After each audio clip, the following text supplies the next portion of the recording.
Bonjour, je m'appelle Coralie. Je suis ravie de vous accueillir sur cette chaîne.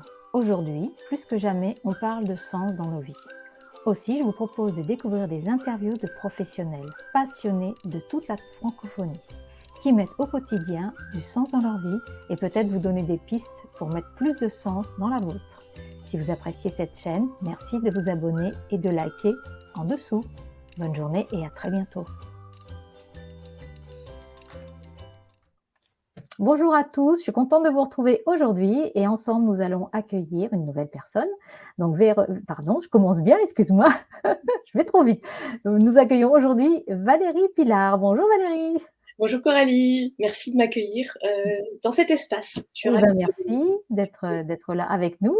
Donc, la question de base, qu'est-ce que tu fais comme activité Valérie? Qu'est-ce que je fais? Alors aujourd'hui, j'accompagne les entrepreneurs, les dirigeantes sensibles et intuitives à exploser leur plafond de verre pour vivre leur vie de rêve. Ce fameux plafond de verre. Voilà, Voilà, dans le rêve et de verre, je suis en train de faire une confusion des deux. c'est Je te joli disais aussi. que C'est j'avais bien. un petit coup de fatigue.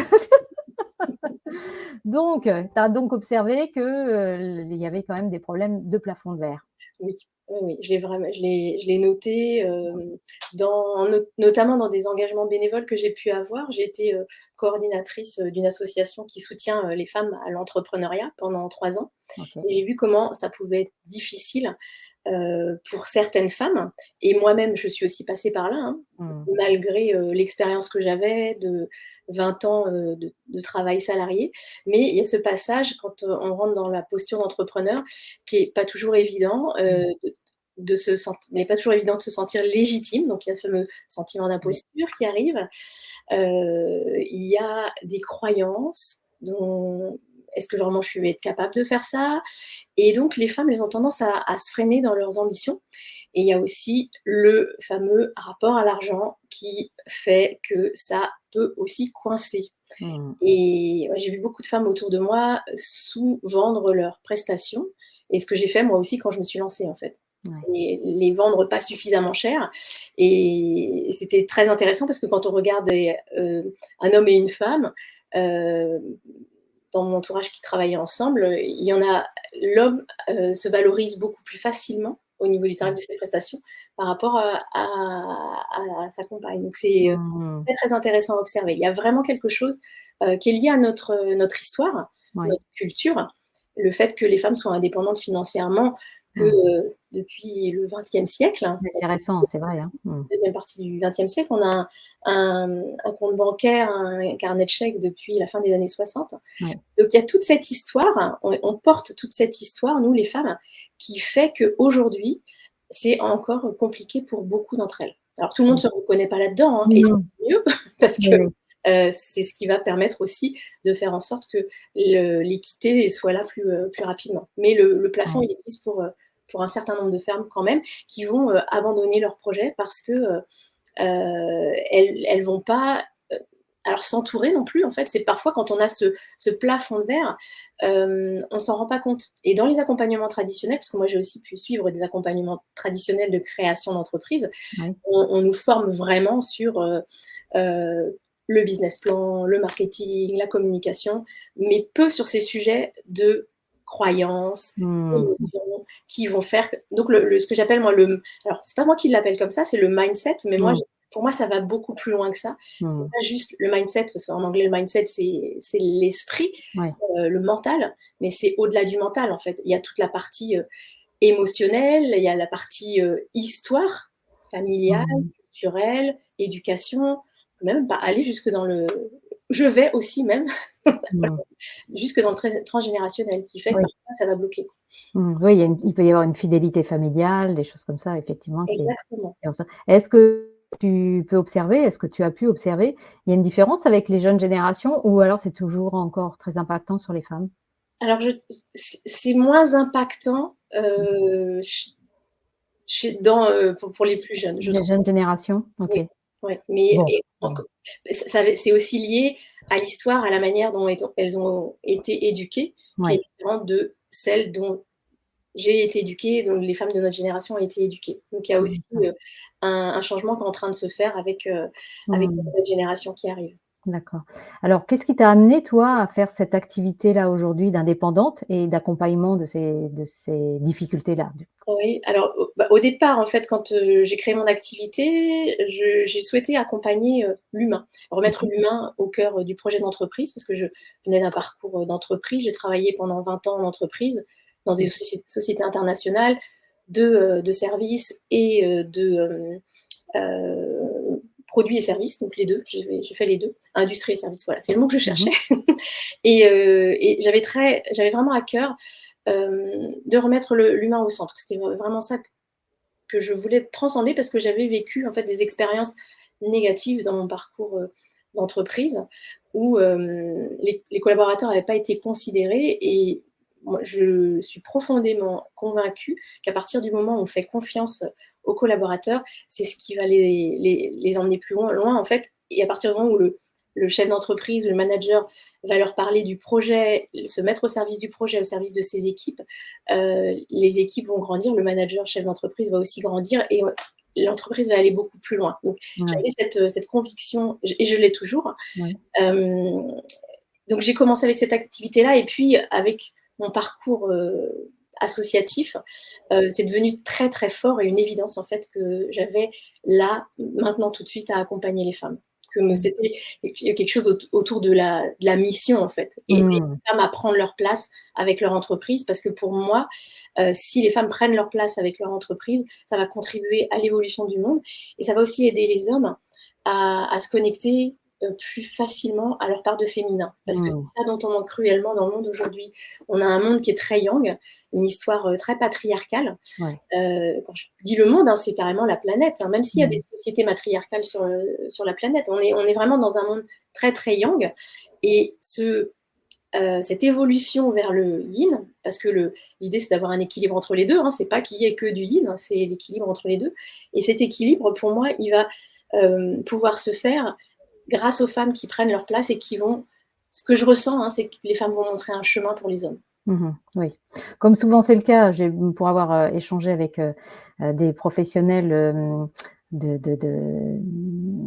du milieu féminin en entreprise, tout ce qui a été, pour améliorer, la présence des femmes dans les entreprises, notamment du bâtiment et autres, ça a beaucoup profité aux hommes, comme les assistances, pour soulever des charges moins lourdes, qui étaient au départ pour les femmes et néanmoins les hommes en ont profité. Il y a eu beaucoup moins d'accidents de travail ou d'arrêts de travail suite à ça, alors que c'était fait en direction des femmes dans un premier temps. Alors là, c'est juste physique, mais on Oui, sait bien que ça va bien plus loin que ça, oui. donc c'est intéressant. Et toi, à quoi tu as été confrontée? Parce que quand tu t'es mise à vouloir, accompagner ces femmes-là, parce que toi-même, tu t'es sentie donc limitée par ce plafond de verre, Oui. donc ça veut dire que tu as travaillé sur ta généalogie, sur ton fonctionnement, tu t'es observée, comment ça s'est passé? Alors oui, j'ai commencé par me reconnecter à mes émotions, D'accord.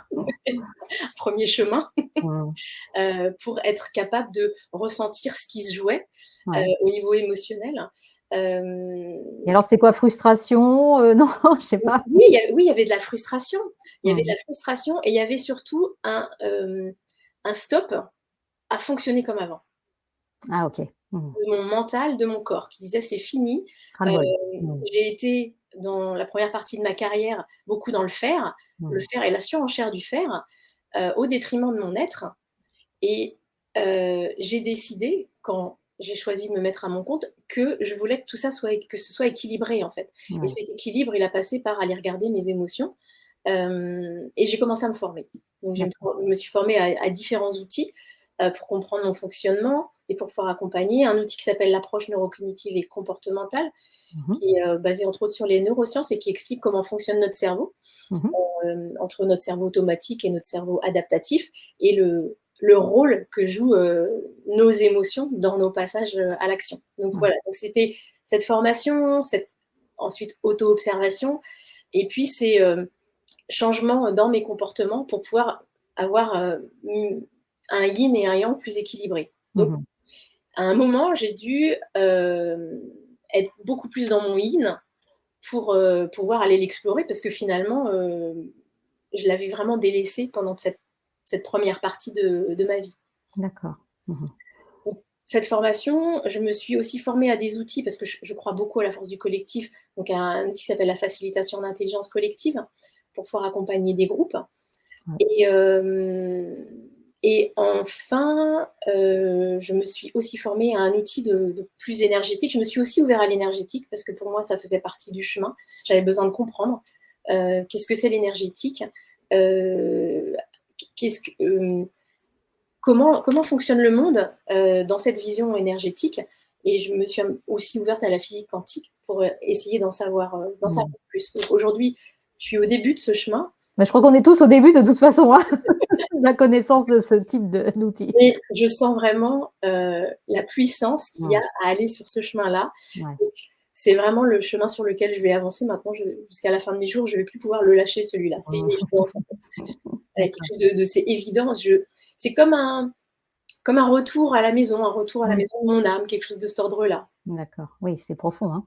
Oui, ouais, c'est ça. Mais là, Une quand tu... connexion à mon moi profond, à mon âme, au sens de ce que je suis venue faire ici, de mon incarnation sur cette terre, en fait. Ah ouais. Ça va bien plus loin que de dépasser le plafond de verre. Hein. Voilà, exactement. Exactement. Et c'est pour ça que je parle des femmes sensibles et intuitives, Ouais. parce que ça ne va pas parler à tout le monde, cette approche-là. Il y a des femmes qui sont très dans leur yang, qui sont beaucoup dans l'action et dans la surenchère du faire et qui n'ont pas envie de changer ça. Ouais. Mon accompagnement ne va pas du tout leur correspondre. Mmh. Et c'est OK, parce que j'ai choisi de ne pas accompagner tout le monde. J'ai vraiment choisi d'accompagner des gens qui ont envie de faire ce chemin de reconnexion à eux vers une vie riche de sens. Et derrière le mot sens, je mets aussi de la spiritualité pour celles qui ont envie. Mais après, ça dépend des gens. Donc, d'après ce que je comprends, c'est que pour toi, dépasser ce plafond de verre, ça a été d'être plus dans l'accueil de ton féminin, pour avoir les éléments, je ne vais pas dire les outils nécessairement, comme on pourrait dire les armes dans l'activité classique, les outils ou les comportements adéquats avec qui tu étais pour pouvoir dépasser, sans le sentir d'ailleurs, ce plafond de verre, parce qu'à partir du moment où tu étais dans ta pleine puissance de tes deux principes, féminin et masculin, tu as pu explorer ça. Exactement. C'est ce que tu exprimes. Voilà. Et avec cette vision que mon yang est au service de mon yin. Bien sûr. Ce que je n'avais pas du tout compris avant dans la première partie de ma carrière. Le yang qui dominait tout, c'est le mental. Faire. Le faire. Notre histoire aussi, notre éducation en fait, qui nous a amené là-dessus. Parce qu'on nous remplit, depuis tout petit, on remplit notre mental. Alors, à partir du moment où on fait des études supérieures, qui vont nous emmener dans un métier du tertiaire, on est là. Ah bah oui. On est là vraiment tout le temps. Et j'ai assisté à pas mal de conférences, et notamment un conseil, quelqu'un qui faisait du conseil en RH et qui avait passé du temps auprès de peuples premiers en Amérique du Sud. Je crois que c'était les Kogis. Et il racontait en fait que les Kogis voient les Occidentaux comme des gens qui sont là en fait. Il n'y a que ça. Le reste n'existe pas. Donc, mon chemin, ça a été aussi vraiment de me reconnecter à mon corps, en fait, et à travers la danse, par exemple, parce que ça, le chant, la danse, qui font partie de moi, en fait, et qui me permettent d'être quelqu'un de complet. Si je laisse tomber ces parties-là, il me manque des morceaux, en fait. C'est sûr. Et ça fait partie, voilà, c'est aussi reconnaître ma nature artistique, en fait, dans ce que je fais et dans la manière dont je vais pouvoir aussi accompagner les gens. D'accord. Ok. Et donc, c'est des techniques que tu peux aussi utiliser à travers tes accompagnements, d'utiliser le corps, je veux dire. Alors, aujourd'hui, je le fais pas beaucoup.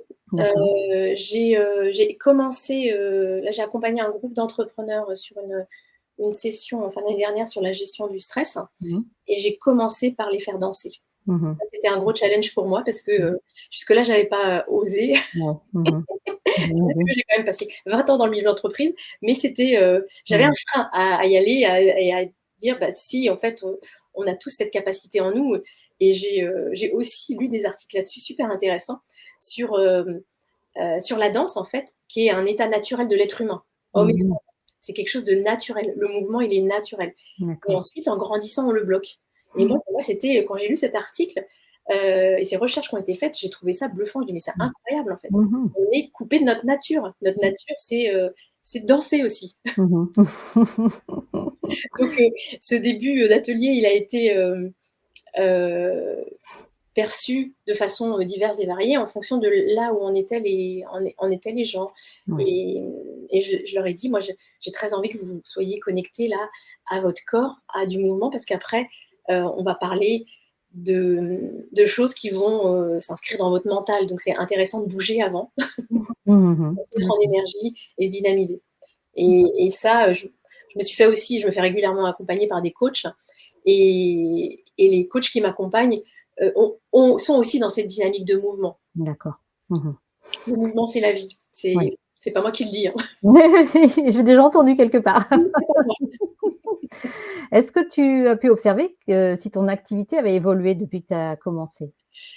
Oui, elle a évolué parce Mmh. qu'au départ, comme je l'expliquais, j'ai souhaité accompagner les organisations, et j'ai vraiment fait un switch là vers ma mission de cœur ce qui me fait vraiment vibrer, qui est d'accompagner les femmes. Et donc au départ, vraiment sur le sujet des croyances, du mindset, du plafond de verre. Et ce dont je me suis rendu compte, l'année dernière, c'est que, des femmes venaient à moi, mais aussi avec des problématiques, marketing. Et ça, c'est mon ancien métier. Oui. Mais jusque-là, j'avais choisi en fait de le mettre entre parenthèses parce que, j'avais encore des choses à travailler, des choses à dépasser. Et là, aujourd'hui, en fait, ça me semble une évidence d'accompagner sur les 2 sujets. Donc sur, Mmh. le leadership, le mindset, la stratégie Mmh. pour développer son activité. Et alors, d'accompagner toutes ces personnes, ça t'apporte quoi? Quel sens ça donne à ton activité? Hem, j'ai Ce que je ressens, c'est que je contribue, hem, à l'élévation des consciences dans le Mmh. monde. Ce que je voulais faire dès le départ en accompagnement les leaders, les dirigeants et les, collaborateurs en entreprise, finalement, là, je le fais avec les femmes. Mmh. Et peut-être plus d'humanité comme tu disais tout à l'heure? Oui, moi, c'est vraiment le sens de ma démarche parce Ouais. que, hem, je sens et que très profondément que, heu, la réussite de l'entreprise, elle passe par l'humain. Elle passe par l'humain, c'est la clé. La Mmh. clé, c'est l'humain. C'est pas les tableaux de bord, Mmh. c'est l'humain d'abord et ensuite les tableaux de bord qui vont bien seront la conséquence et pas le contraire. Donc Mmh. dans nos sociétés occidentales, c'est ce qu'on a mis en place. En fait, on a mis en avant, les tableaux de bord. Moi, je me rappelle quand je me suis lancée dans l'entreprise, j'ai, participé à des, heu, comment ça s'appelle? Des forums de création d'entreprise Ouais. et il y avait notamment hem, des réunions business plan et cetera et ces réunions, elles étaient toujours, ça débordait de monde Ouais. et je me dis: «C'est intéressant» parce que c'est aussi une vision qu'on a de l'entrepreneur, de l'entrepreneuriat, que l'entrepreneuriat, ça commence par le tableau de bord. Mmh. Il y a pas que ça. Le tableau de bord est une des composantes, mais c'est vraiment pas la seule. Mmh. Et pour être un entrepreneur ou un chef d'entreprise complet, le tableau de bord ne va pas suffire. Pas à mon sens, en fait, Ouais. ma vision du monde. C'est marrant ta vision parce que moi aussi j'ai participé à beaucoup de forums, de création et effectivement il y avait beaucoup de monde dans ces ateliers-là, et je me suis toujours demandé parce que alors moi ça me passionnait absolument pas ce genre de choses et je me suis toujours demandé, puisqu'on peut en trouver sur internet, on peut trouver ça partout. Est-ce que c'est que vraiment on s'accroche là-dessus en se disant: «C'est le démarrage» ou alors on a besoin d'y aller, d'y retourner parce que justement c'est tellement pas évident parce que ça n'est pas naturel que qu'on force quelque chose si tu veux. Tu vois ce que je veux dire? Ouais, Et qu'on va chercher l'info parce que, ben, on n'est pas sûr de soi, on s'accroche sur un business plan et moi je me suis toujours dit: «Mais ça sert à rien, je sais pas où je serai. Peut-être je serai bien au-dessus, bien je serai bien en dessous». Enfin bon voilà, je j'ai jamais réussi à comprendre ça. exactement. Mais je suis tout à fait d'accord avec toi. Je pense qu'il y a un peu des 2 dans Mmh. ce que tu dis. Pour moi, il y a un peu des 2. Des gens qui cherchent à se rassurer et des gens qui cherchent à comprendre parce que, il y a une complexité et donc moi, j'ai quelqu'un qui est venu me voir l'année dernière et qui me disait: «Oh là là, j'ai un business plan à faire, c'est complexe et cetera». Je lui dis je lui ai dit: «Écoute, le business plan, il sert à quoi? Il sert, pardon, à aller chercher de l'argent, et à rassurer des gens qui vont pouvoir te prêter de l'argent». Donc en l'occurrence, souvent des banquiers. Et vois-le comme ça. Ça veut pas dire que c'est ce chiffre-là que tu vas faire. Ouais. Mais c'est un point de départ pour donner une forme de réassurance à un monde très rationnel qui a besoin de billes très cartésiennes pour Mmh. pouvoir accorder ou pas des prêts. Ouais. Et je dis, enlève-toi cette pression et change la vision que tu as de ce business plan. Mmh mh. C'est un outil Ouais. qui donne une référence à un instant T et qui n'est pas du tout la réalité. Mmh. Bah, merci, tu vas peut-être avoir soulagé plus d'une personne à tes côtés. Encore une fois, c'est ma vision, c'est pas Oui, tout oui, oui. le jugement. Oui, oui, non, mais comme tu dis, il faut jouer le jeu, même si on n'y voit pas l'intérêt complet, mais effectivement, quand on a besoin de soutien, faut aller, peut-être dans le sens du poil, au moins pour démarrer. Exactement, c'est ça. C'est aussi jouer avec les codes du monde dans lequel on est. C'est ça. Mmh mh. OK. Et, et en étant à l'intérieur, pouvoir chacun à notre niveau, les changer les codes, parce qu'on a Mmh. ce pouvoir-là, Mmh mh. chacun individuellement et encore plus collectivement, Oui. encore plus Mmh. puissant. Et surtout quand on est chef d'entreprise, c'est encore plus facile après de pouvoir, décider comment et ce qu'on veut exactement. Mmh mh. Exactement, c'est ça. Est-ce Ça que toi aujourd'hui ouais, est-ce que toi aujourd'hui tu te fais coacher, tu te fais accompagner pour, oui, je me fais accompagner, ouais. OK, Ouais, je me continuer? fais accompagner régulièrement et en ce moment, je suis accompagnée. Hem, ça m'aide vraiment à franchir des caps, Ouais. cette vision avec quelqu'un qui est plus loin que moi sur le chemin, en fait. Mmh mh. C'est ça. Mmh mh. Ouais, c'est en général comme ça que ça se passe, effectivement. Oui, ouais, ouais.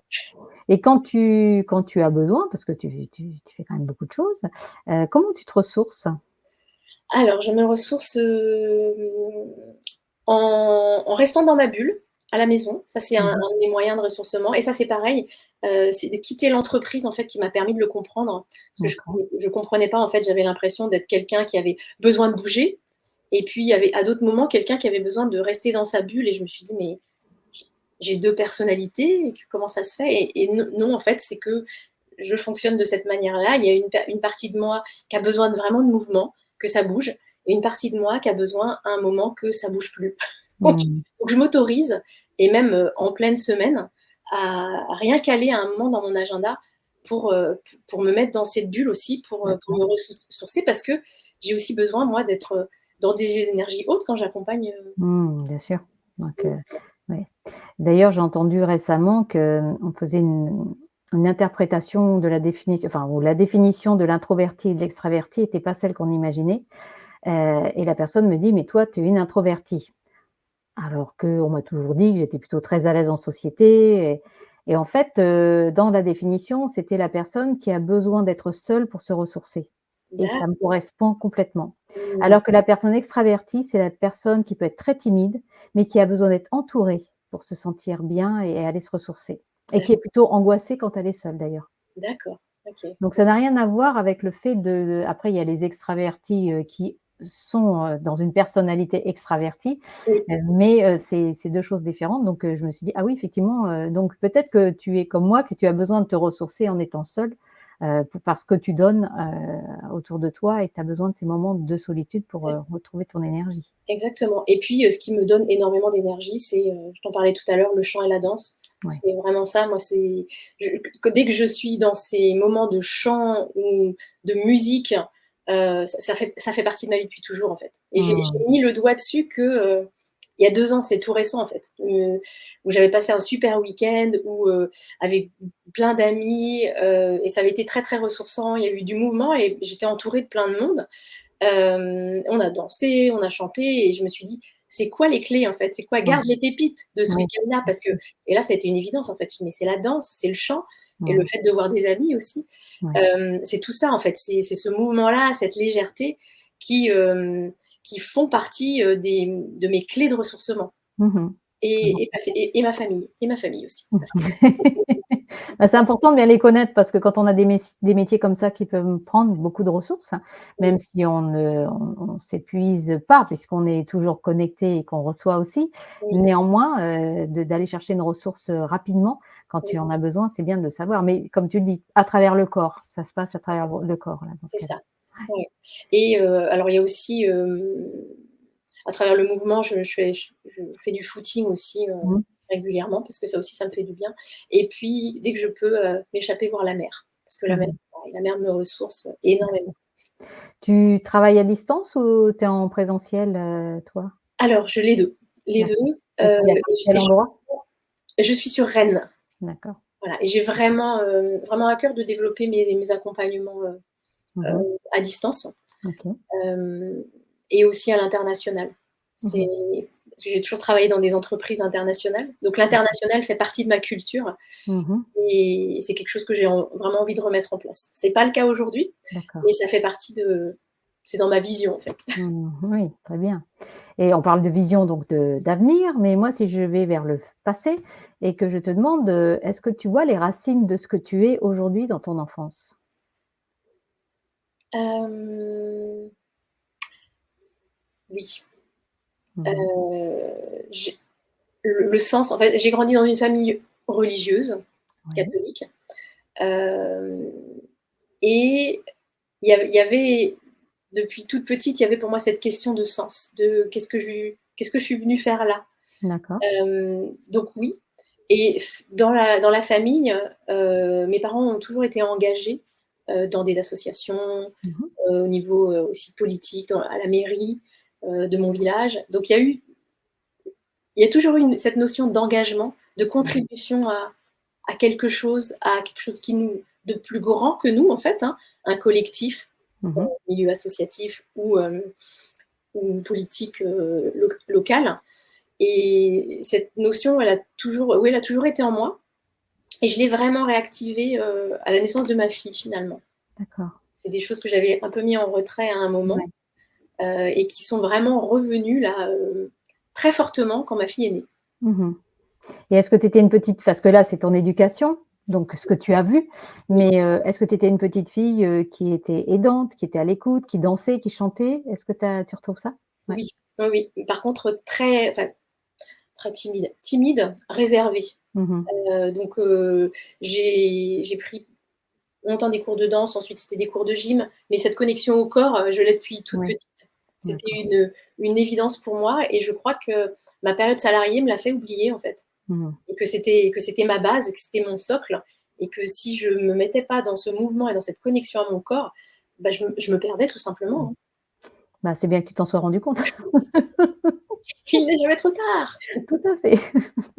Bon alors, tu as parlé de ta vision tout à l'heure, mais ton prochain grand rêve, alors c'est quoi? Mon prochain grand rêve, alors j'en ai plusieurs. Mmh mh. Il y en a un qui est, d'accompagner des collectifs, parce que pour l'instant je suis, en individuel, et puis, d'organiser un événement, sur Rennes, Ouais. avec des personnalités inspirantes, Mmh mh. de gens qui veulent contribuer à un autre monde, Ouais.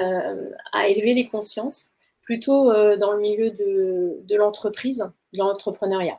Parce qu'on a D'accord. déjà un TEDx à Rennes, Mmh mh. et donc ce serait, voilà, orienté, entrepreneuriat, entreprise, D'accord. autour de ces valeurs alors on peut l'appeler le nouveau monde Mmh. pour poser une étiquette, Ouais. mais c'est le même monde qu'on est en train de faire évoluer Oui. tous ensemble. Tout à fait. Je suis tout à fait d'accord avec toi. Le nouveau monde, je dirais, bon, en termes marketing, on peut parler de Mmh. nouveau monde. Voilà. Voilà, très bien. Ça permet de mettre quelque chose dans des cases et Oui, voilà. de dissocier l'ancien du nouveau, de Oui, se situer, c'est ça, bien sûr. d'aider à la compréhension. Mais Ouais. pour moi, Mmh c'est mh. juste Mmh une mh. transformation. Ouais, c'est un joli rêve celui-ci. Oui, Bon, en général, ils sont toujours jolis les rêves, hein, que oui, les personnes expriment donc exactement. Et ce que je dis, aux personnes que j'accompagne, c'est: «On n'a pas nos rêves par hasard. mmh, c'est Nos que rêves, ils sont là pour quelque chose, en fait». ouais. C'est pour moi, nos rêves sont, connectés à notre âme, Mmh mh. et à la les missions qu'on Mmh mh. pourrait qu'on pourrait avoir ici, sur Mmh cette mh. planète. Donc Mmh. c'est, important d'en prendre soin et de voir comment on peut les mettre en place, hem, de façon pratico-pratique. Parce que Ouais.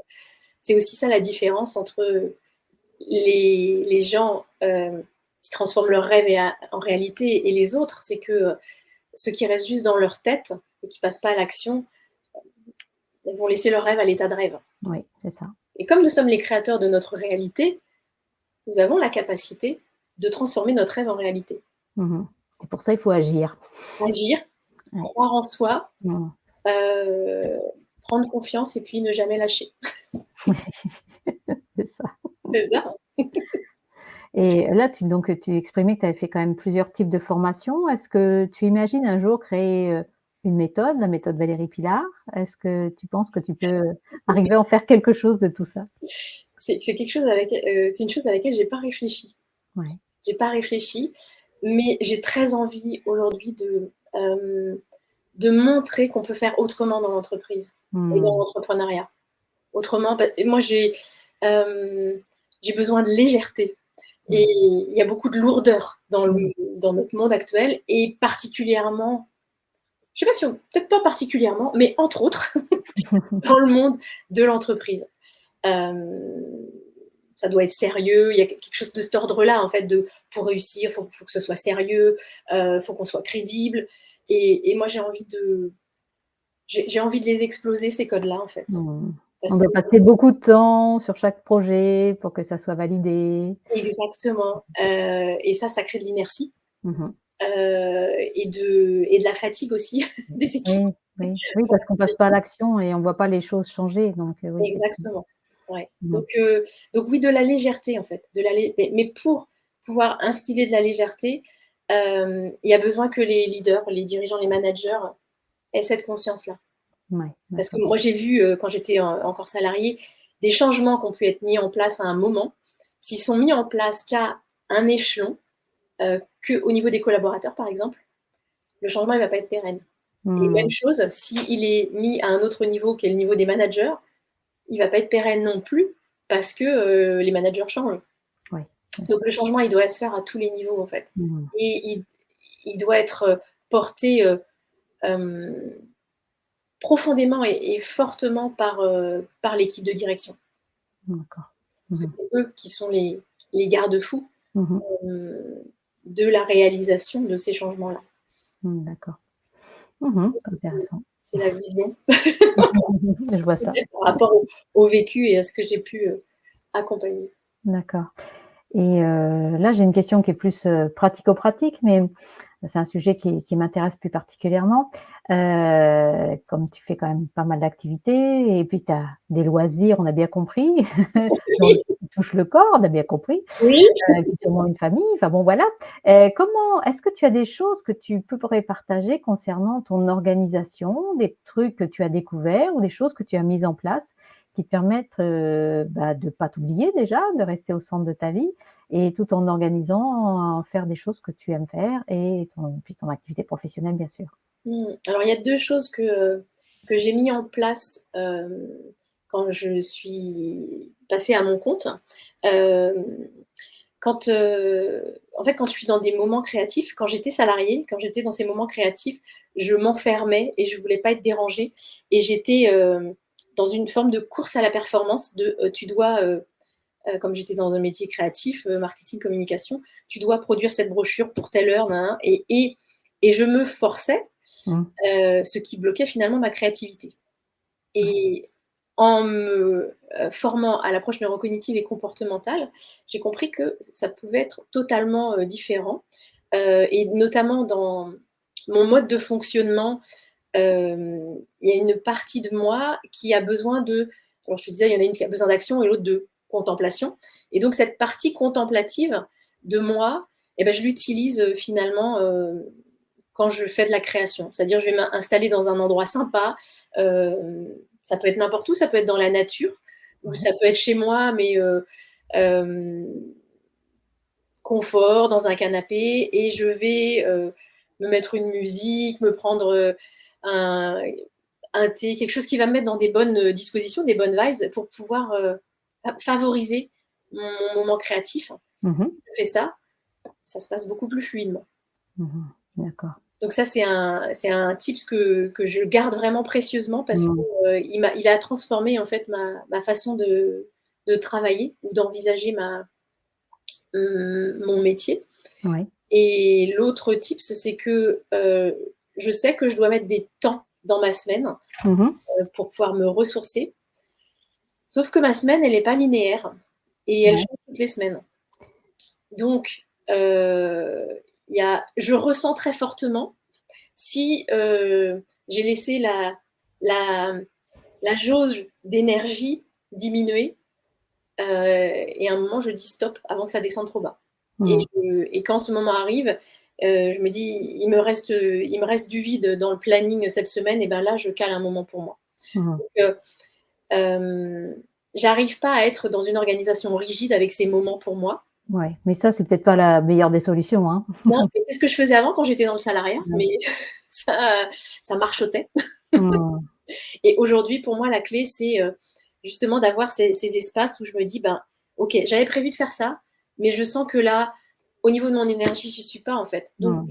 je vais passer 2 fois plus de temps à le Ouais. faire que si je commence par aller me ressourcer, donc soit courir, soit chanter, soit danser, soit mettre en mouvement, hein, faire quelque chose qui me fait du bien. Et après, je m'y mets. Mmh mh. Et là, bah, là, les C'est idées vrai. coulent. Il m'est arrivé même une fois où je devais préparer une intervention et je sentais que je saturais mon mental, et donc je suis allée courir, Mmh et en mh. fait, les idées, elles sont venues quand je Ouais. courais. Mmh mh. Et là, donc j'avais mon téléphone, du coup, j'ai mis, en enregistrement vocal Ouais, et tout, pour ne rien perdre. Mmh. voilà, j'ai écrit le déroulé de mon intervention, à la voix. Mmh. Et après, quand je suis rentrée à la maison, mais bah, je l'ai fait en une demi-heure, quoi. Alors que ça Ouais. m'aurait pris 3 ou 4 heures si j'avais pas bougé, que j'étais restée devant mon ordi en disant: «Bon allez maintenant, voilà, structure ton intervention». Mmh mh. C'est vraiment intéressant de voir comment aussi, fonctionne notre créativité, fonctionne notre cerveau, hem, avec le mouvement. Ouais. Mmh. Et Le puis, repos, ouais, puis une forme de lâcher prise aussi. complètement, c'est ça, c'est lâcher le contrôle en fait, lâcher Mmh. le C'est contrôle. ça. Mmh. C'est ça, et donc c'est ça aussi, dans ce que je transmets quand j'accompagne, et c'est quand, tu es devant ton ordi et que tu sens que ça monte, le stress monte et que, tu y arrives pas, bah, c'est Ouais. tout lâcher. Arrête. Mmh. Et Arrête et va bouger. Mmh. exactement, va bouger, Mmh. reconnecte-toi, mets-toi dans ton corps, et là, va marcher. Ça se développe de plus en plus, le coaching en nature, par exemple. Mmh mh. Il y a un sens à tout ça. C'est Ouais. que, la nature, favorise le lâcher prise, hem, favorise je dirais le passage dans le néocortex préfrontal, qui est notre cerveau adaptatif, hein, et hem et donc facilite les prises de conscience aussi pour les coachés. Mmh mh. Mmh mh. Et ils Mmh. intègrent aussi dans le corps en étant dans le mouvement. Mmh. Tout à fait. Sans parler de la respiration, du grand air, de la vision qui est beaucoup plus large, C'est ça, et je parle même exactement. pas de géobiologie où, on traverse différents, réseaux qui vont activer dans le corps, des choses. Enfin, il y a beaucoup, Exactement. beaucoup de choses dans Et la nature. Enfin, la nature à l'extérieur, je parle pas oui, que de la et nature. même je me fais penser le Shirin-yoku Mmh mh. que pratiquent les Japonais aussi, où ils vont, faire des câlins aux arbres pour pouvoir bénéficier donc c'est certaines substances qui sont générées par les arbres quand on les enserre, Mmh mh. et qui font qu'on va se sentir mieux aussi en tant qu'être humain. Ouais. Et il y a rien de plus, ancrant, Mmh mh. je sais pas si on dit ça, ancrant Bah, écoute, on va le dire pour aujourd'hui. interview qu'un chêne, par exemple. Si, Mmh. c'est aussi ça en fait, la reconnexion à la nature, elle permet de se remettre dans ses ancrages. Mmh mh. Et ça me fait penser à, voilà, je pars sur une autre idée, mais qui est complémentaire à ce que je disais tout à l'heure, c'est qu'en tant qu'être humain occidental, on a pour beaucoup, Perdu. en travaillant dans des sociétés de services, en étant beaucoup dans le mental, on a perdu notre ancrage. Mmh. Et je plaide coupable aussi, hein. Oui, oui, oui. J'ai aussi fait ce chemin-là, de me reconnecter à mon ancrage, et je le sens beaucoup plus facilement aujourd'hui quand je le perds, pour Mmh. y revenir. Et la danse, voilà, être dans son Oui. corps, ça Mmh. aussi, ça contribue à l'ancrage. J'ai interviewé une personne qui fait du longo. C'est une danse africaine d'ancrage avec Ouais, ouverture du bassin qui est très, très lente, et c'est vrai que rien que de les regarder faire, rien que de le voir, j'ai presque l'impression que ça manquerait rien qu'à de regarder sans le waouh! pratiquer. Donc je comprends bien ce que tu expliques, et effectivement que notre société, moderne nous a un petit peu beaucoup mis dans notre mental, et mis beaucoup de, j'allais dire de pression, pas vraiment, mais de valorisation à ce mental, à cette Exactement, intellectualisation des choses, alors que dans le physique, rééquilibrer dans le physique a vraiment une grande importance aujourd'hui, et c'est ça, donc c'est reconnecter à tout ça, quoi. exactement. On n'a pas notre corps, il est pas là par hasard. Mmh. Bien C'est sûr. pas juste un mental. Heu, on peut Mmh. passer à côté de son corps toute sa vie, Ouais. mais c'est quand même dommage, c'est notre véhicule, sur cette Mmh. terre. Donc Mmh mh. on a à en prendre soin. C'est Bien la sûr. c'est essentiel. Tout à fait. Bah, écoute, merci pour ça. Et ma dernière question pour toi, Valérie, c'est: Oui. est-ce que tu kiffes ta vie aujourd'hui? Oui! Ah oui, Je ne m'attendais pas à autre chose, hein. je Bon, bah, tu as j'ai bien répondu, c'est bon. j'ai encore fait une story aujourd'hui où je kiffe! Oui, je kiffe ma vie. Oui, Ouais, vraiment, et je suis, tellement heureuse de m'être autorisée à ça ouais. parce que, Bah, oui. ce projet d'entreprise, je l'avais depuis longtemps et je suis restée salariée longtemps. J'ai mis du temps à franchir le pas, et j'ai écouté cette petite voix qui était au début toute petite et qui est devenue de plus en plus forte, hem et même si je manquais de confiance, j'ai continué en fait, j'ai continué, j'ai pas lâché en me disant: «OK, il y a encore quelque chose, mais on va aller voir». Mmh. Et avec cette idée que que que tout ce qui m'empêchait d'aller vers mon but, en fait, devait disparaître. Mmh. Donc avec le voilà, en me disant: «C'est OK aussi que ça prenne du temps». Parce Mmh. que, il y a aussi cette vision de l'entrepreneuriat où, on met en exergue, les gens qui sont, arrivés à un certain niveau. On les, heu, on les met sur un piédestal, mais on oublie en fait tout le travail de fond que ces personnes, là Mmh. ont fait derrière pour, Mmh. en arriver là et que c'est pas ça se fait pas en un claquement de doigts. Mmh. Alors pour certains oui, ça se fait très, très rapidement et pour d'autres, c'est plus lent Mmh. et c'est OK. Donc c'est aussi moi accueillir ma temporalité qui est pas, celle de quelqu'un qui réussit en 6 mois ou en 1 an. Ça me fait penser aux jeunes enfants. J'en parlais avec quelqu'un l'autre jour qui me disait: «Il y a certains enfants qui vont parler très tôt, d'autres qui vont marcher très tôt, qui vont être très à l'aise avec leur corps» et en fait, chaque individu est différent et on a un peu oublié ça. En tant que parent, on compare, déjà, c'est pas toujours une bonne chose, mais même sur nous, on va se comparer aux autres et peut-être, que voilà, il y a une partie de notre vie qui a besoin beaucoup plus en ce moment de notre présence et du coup, on est peut-être moins attentif à ce qui se passe dans notre vie professionnelle ou inversement. Aujourd'hui, on est sur un chemin où ça se passe très bien professionnellement et puis peut-être qu'on a besoin de travailler sur d'autres plans. Donc on est tous différents et on n'a pas à se comparer, mais ça c'est tellement loin de ce qu'on nous a appris que c'est un petit peu compliqué. Ça, c'est pareil, je pense que Ouais, l'école y est aussi pour quelque chose. oui, Parce oui, que, cette valorisation à travers les notes, à travers, l'école adresse 3 formes d'intelligence et si on n'est pas dans ces mmh, 3 formes d'intelligence-là, oui. eh bien, la confiance en soi, elle va se construire plus difficilement. Mmh, Parce mmh. que ce que l'école va renvoyer, c'est, «Tu es pas bon pour ci, tu es pas bon pour ça». Moi, j'ai autour de moi des gens qui m'ont dit, ouais, il y a des enseignants qui m'ont dit: «Tu feras jamais rien de ta vie». Malheureusement. Est-ce que c'est aidant Mmh, pour la personne qui reçoit ce message et ouais. qui déjà manque de confiance en elle? Mmh, Je pense il y a beaucoup de chemin à faire, hem, quand on alors tout n'est pas rose chez les Américains, mmh, mais il y a cette idée quand même que, hem, quand tu tombes, tu te relèves, tu y oui, retournes et mmh. que, valorise quelqu'un qui a créé Qui a essayé, oui. qui a essayé et qui a par exemple, si on parle des entrepreneurs, qui a créé 3-4 entreprises, qui s'est planté, on Mmh, va le valoriser parce que, mmh. en fait, cette personne va donner confiance elle s'est déjà Bah, oui, trompée ou elle a on déjà sait eu ce que c'est, ouais. plusieurs échecs, donc maintenant elle va réussir. Alors que chez nous, c'est encore mal vu. Ça Mmh, commence à bouger, ouais. mais c'est lent. Ouais et puis si on doit attendre la perfection pour se lancer, on se lance pas. Exactement ça, exactement ça. Donc c'est aussi ça, lâcher ce syndrome, de Mmh, perfectionniste que j'ai mmh, beaucoup eu, ouais, qui m'a aussi beaucoup freinée, mais sur lequel j'ai travaillé pour pouvoir, passer à l'action, plus mmh, rapidement, ouais, plus très bien. fluidement. Bah, très bien. Merci beaucoup Valérie pour, tous ces conseils et cet échange riche. Ça Oui, a bah, merci été aussi très Coralie. intéressant. Bah, écoute, bah, je te souhaite plein de belles choses pour l'avenir. On va retrouver tous tes liens sous la vidéo, bien sûr. Et puis, bah, écoute, on a hâte de savoir comment tout ça, ça va évoluer. Puis si, tu lances donc, ton grand programme sur Rennes pour une manifestation, eh bien, que tu viendras nous en reparler pour pouvoir, Avec communiquer plaisir, sur ce avec projet. plaisir. Je serais ravie. Merci beaucoup Coralie. Eh beh, écoute, je te souhaite une bonne fin de journée. Au Bonne fin revoir. de journée. Au revoir.